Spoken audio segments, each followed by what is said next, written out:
I'm literally strapped to the bike, so if anything happens, I'm along for the ride, and that's definitely scary. So my name's Bruce Cook, and my world's first is a backflip one-hander. Up, one-hander! Yeah, so it was a couple of years of just doing straight backflips in the show, and you know, as with any of the guys, you always want to progress and push yourself. So it was the same thing for me, is just doing the same thing over and over, and wanted to step it up and just kind of push myself and you know, just progress in whatever we're doing.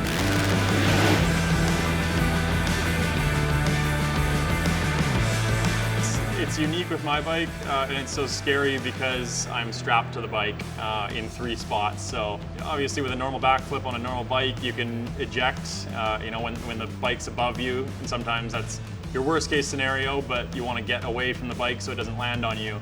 And with myself, I'm literally strapped to the bike, so if anything happens, I'm along for the ride, and it has happened. So it's, yeah, that's definitely scary. And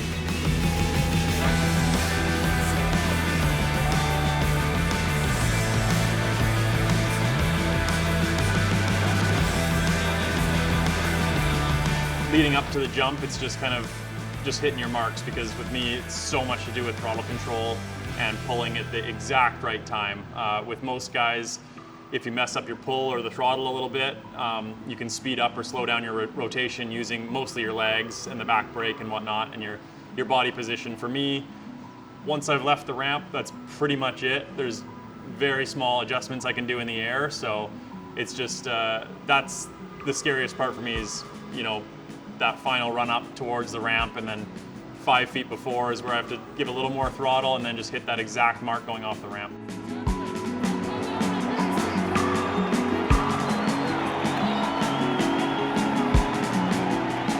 Yeah, Toronto, it's about an hour down the road from Hamilton, which is where my accident happened, the double front flip crash. So my first show back was in Toronto, which that was obviously amazing, definitely a highlight of my life. So yeah, for me to do another world's first there was amazing, and the perfect place.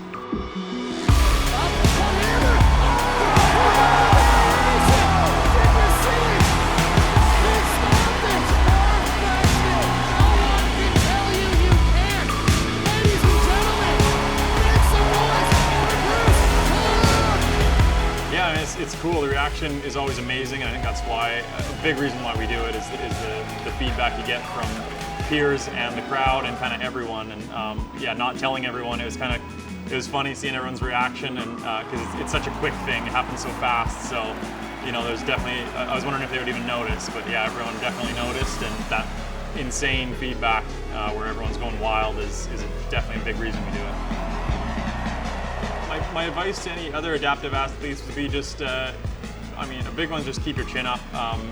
There's a lot of stuff that's a struggle to do, but usually you can find a way to do it if you want it bad enough. So yeah, it's just finding a way, and it's the old saying, you know, when there's a will, there's a way, and that's 100% true. If you've got a goal like that in mind, like for me, getting back on the bike helped so much with getting through my recovery, especially the people that are in the early stages of recovering from accident. Having a good group of people around you, finding the right people with a positive mindset, and just having that drive to just keep going and not give up.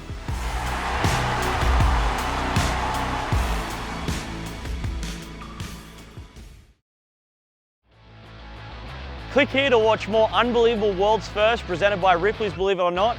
And for everything else unbelievable, check out ripley's.com.